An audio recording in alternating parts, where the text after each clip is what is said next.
বলুন বিফোর পূর্বে বা আগে,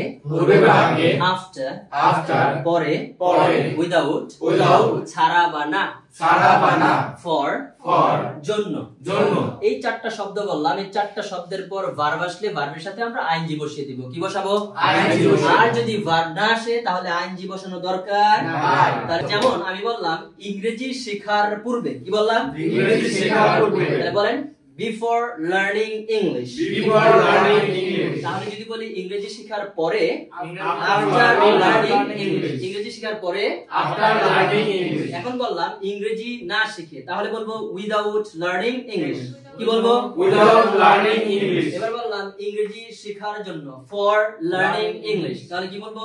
for learning English. তাহলে আমরা কি করলাম? ভার্বের সাথে আইএনজি দিলাম। এবার যদি ভার্ব না আসে, অন্য কোনো শব্দ আসে, হ্যাঁ, তখন আমরা আইএনজি বসানোর দরকার নাই। আমি বললাম তোমার আগে, তাহলে বলবো বিফোর ইউ। বিফোর তো আর ইউইং বলা যায় না, কারণ এটা কি না? ভার্ব। বলা যায় কি?